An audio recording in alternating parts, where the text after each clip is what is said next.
Hello guys, good day, Edwin here. Welcome back to my channel. So today I'll focus on healthcare professionals who want to come to Australia. There is new English language requirements. I know most of you are aware of this, but if in case you're not aware, just know that if you're a pharmacist, a medical doctor, physiotherapist, is a nurse, and you want to come to Australia, and this requires you to go through AHPRA, and you also need to sit for English language examination. Please, there are changes to the requirement. This came into effect from 23rd of April 2026. So you need to know this as part of your preparation to get registered with the health body that regulates the activities of healthcare professionals here in Australia. Welcome to my channel. I'm Edwin. I talk about migration to Australia and other lifestyle activities. If you've not subscribed to the channel, please hit that subscribe button so that next time if I release a video, you're notified. I also have to mention that all information I'm giving you today are general advice. If you need services of a migration lawyer, please meet one in your location. And also, if you want to verify, you can go to AHPRA website and verify this information yourself. Please use it as a general advice.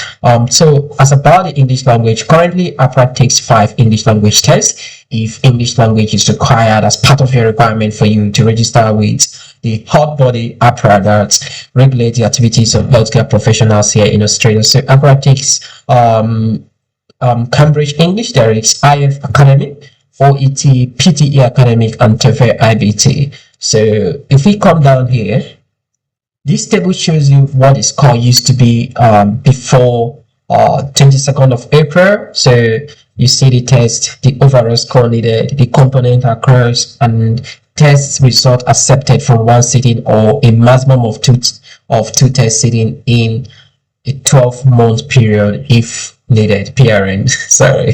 So I'll just go to the common one that people usually write, IELTS Academics. Most people go for IELTS Academics. So before now, the overall score of 7, minimum score of 7 in listening, reading, and speaking, and then for writing, a minimum score of 6.5. Then if you want to combine, you need to achieve a minimum score of 7 in each sitting. You also achieve a minimum score of 7 in each component for listening, reading, and speaking, and a minimum score of 6.5. Then if you need to combine using 2 test sittings, no score in any component of the test for either test is below 6.5. If you go to OET is a minimum of B in each component of listening, reading, and speaking, and C+ in writing. And you can also, when using 2 tests, the no score in any component of this test for either test is sitting below C+. Yeah, so that is for OET. OET is occupational English test, and usually for healthcare professionals, more expensive, but it's being tailored to your own specific job. So there is one for pharmacists, there is one for medical doctors, there is one for nurse. So it's tailored to your job. Let's put it as like that. So we go to PTE Academic, Computer Test Center, minimum score of 66 in across the band. So you also need to score minimum score of 66 in listening, reading, and speaking, and a minimum score of 56 in writing. So when using 2 test sittings, no score in any of the communicative skill for the internet is below 56. That is what the test used to be before now. Then you have TOEFL. I don't know, I've not seen people that have gone for TOEFL, so I'm not going to speak more about it. But if you come to AHPRA page and just type or you just go to Google and type English language requirement for AHPRA, it's going to bring you to this page. So let's go to table 2. So table 2 tells you the minimum test scores for tests taken on or after 23rd of April 2026. So this is the standard result that you need to have if you want to register with AHPRA as at today as a healthcare professional, and you need English language test as part of your registration. Then this is what you need to score. Let's come here to the popular ones. I think IELTS is basically the same. Nothing had changed as far as academic IELTS is concerned. So you have to know that for AHPRA, it's only academic IELTS that is accepted. AHPRA does not accept general IELTS. So please know this and know this. So it's still the same if you're going for IELTS academic. So you just need 7 in listening, reading and speaking, and it's still 6.5 in writing. And then we're using two test results. No score in any component of this test for either sitting is below 6.5 within 12-month period. So that is it for AHPRA. OET, I think there's a little change in OET. Now you have tests, you have like actual score. So they want you to score 350 in listening, the reading is 360, 350 in writing, and speaking is 360. And then if you want to combine, it tells you the combination ratio here. If you want to combine two tests written within 12-month period as far as OET is concerned. So we go to PTE.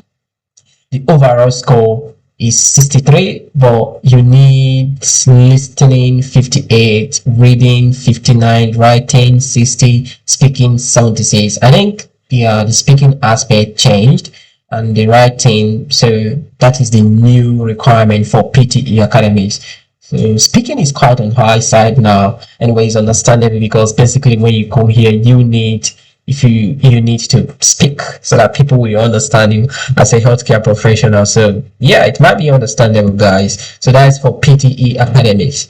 So this basically for healthcare professionals. There's also change with Immigration Australia, like the point system where you need competent or superior English. I think the test score or the requirements has also changed. I'm going to make a separate video on that, but this is basically for healthcare professionals. So please look into this and see if you need to make any changes. So if you're a healthcare professional, you're a pharmacist, you've passed your AHPRA, no longer AHPRA, and then you are looking forward to sitting for English language tests, register with AHPRA, you need to look at this new requirement because you don't want to submit English language test based on old requirement. If you submit it, then you're not going to get your provisional registration. So you need to keep this in mind while preparing for your English language exam so that you smash it and then get registered with AHPRA, and look forward to coming to Australia. Thank you, guys. I'm going to see you in my next video. Until then, do have a pleasant day. Bye bye. It's Edwin.